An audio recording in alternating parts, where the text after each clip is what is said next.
And the changes are being made. Joining me right now is New York Congresswoman Claudia Tenney, a member of the House Ways and Means Committee, along with the Science, Space, and Technology Committee. Congresswoman, it's good to see you this morning.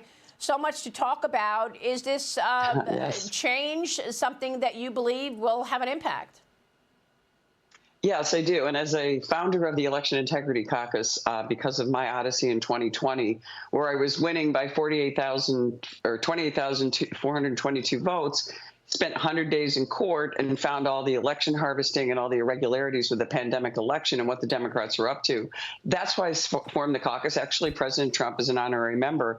I worked with Ronna McDaniel, and I don't know if it's necessarily her fault, but the R-N.Y has failed to go down at the level that the Democrats have of keeping track of election integrity issues, including ballot harvesting, the infiltration of money into our system to prime the pump and take advantage in swing states, which are going to be critical to the election of our President Trump this year. So I think it's good to see a change.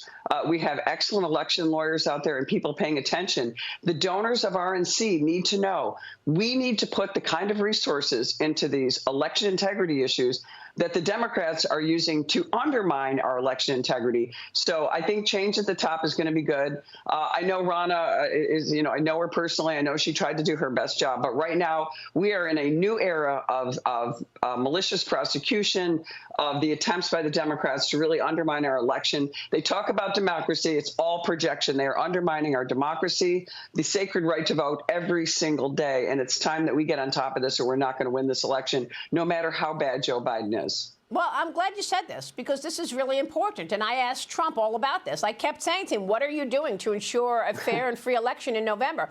He had no answers. I mean, the RNC, what has the RNC done? What are the governors doing? So let me ask you, since you've been talking about this committee in terms of integrity of elections, what specifically can you tell us that you and your colleagues have done to ensure a free and fair election in November? Well, we've been meeting with election experts all across the country for the last 2 years, including great governors like Governor DeSantis, who've done an amazing job on election integrity, instituting those laws. Newly elected Governor Jeff Landry has been a champion on all these issues with us, working with America First Policy Institute and others.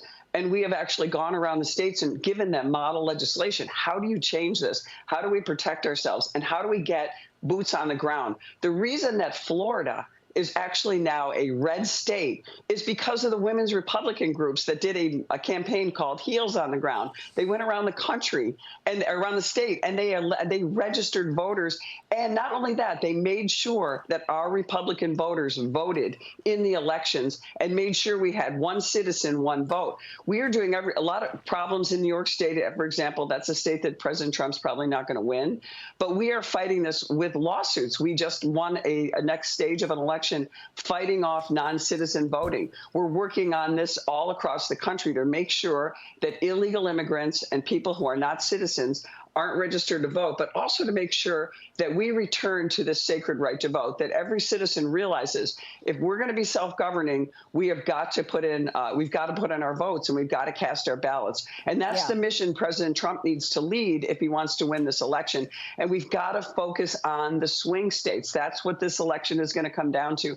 President Trump only lost this election in 2020 by 42,000 votes in those swing states. That's all that made Joe Biden president to destroy our country on every level, whether it's energy, whether it's our underperforming around the world, disastrous policy in Afghanistan and in the Middle East, dealing with Taiwan, you've talked about so wonderfully this morning, all these issues.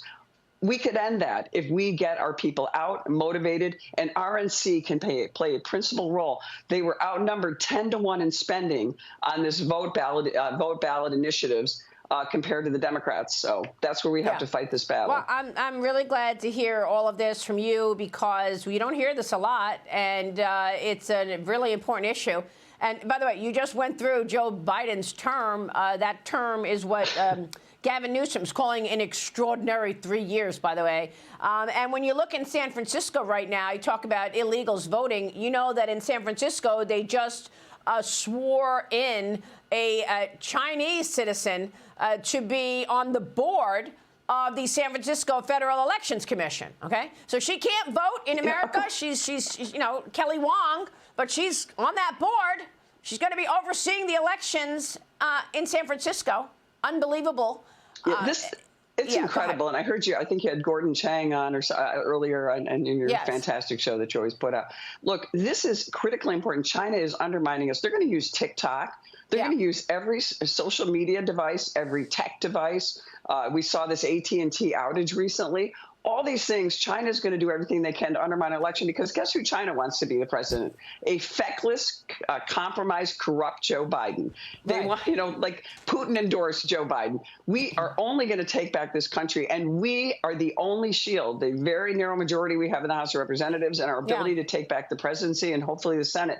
That's the only shield we have to save our country. It is. I know everyone says this is the most important election, but when you're going downhill, every election becomes more critical than the one before. And this is it. We've got to vote in this. We've got to prevent non-citizen voting and the infiltration of all kinds of dangerous people into our country, whether they're causing harm to us or they're undermining our election system. Well, there have been deadly consequences, as we've been speaking about this morning, due to Joe Biden's open border. That suspect accused of murdering a University of Georgia nursing student has been confirmed to be an illegal migrant from Venezuela. He crossed into America illegally through El Paso and the Texas border, a place I've been many times. He came in 2022.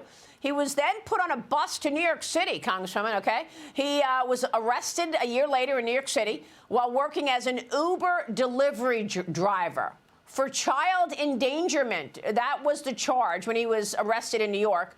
And he was an Uber driver. ICE released him before a detainer could be issued. President Biden has still not said a word on this horrific tragedy. But he's going to New York City today.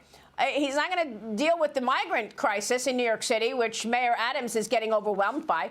But instead, Biden is going to New York to tape an interview with late-night host Seth Meyers, Congresswoman. So we'll see what he says on the late show, Seth Meyers interview. Maria, this is exactly the scenario that has been described to me by border agents and ICE agents all since I've been sounding the alarm on the northern border.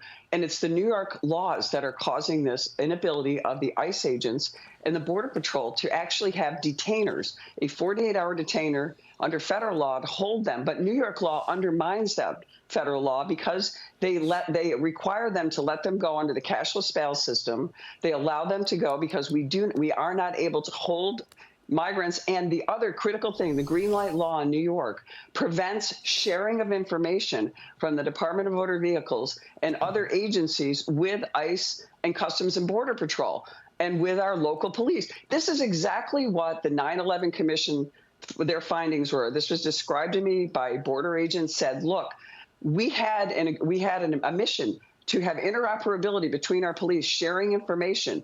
New York reversed all of that in 2019 under Governor Cuomo. We cannot share that information. So when we retain somebody, we can't hold them and we can't find out the information about them. Are they dangerous? Do they have a criminal record? Are they convicted pedophiles? We cannot get any of that information, all because of fix this with a stroke of a pen. Yeah, and then we're learning more about how Chinese organized crime, I wanted to say officials, organized crime leaders from the CCP are building drug trafficking empires in the United States, Congresswoman. We're going to keep a spotlight on this. We'll have more information on what's going on, but already one man was arrested in Maine dealing with this. But obviously the wide open border has had many, many impacts across our country. Congresswoman, thank you. We'll be watching your work for sure. Claudia Tenney joining us this morning in New York.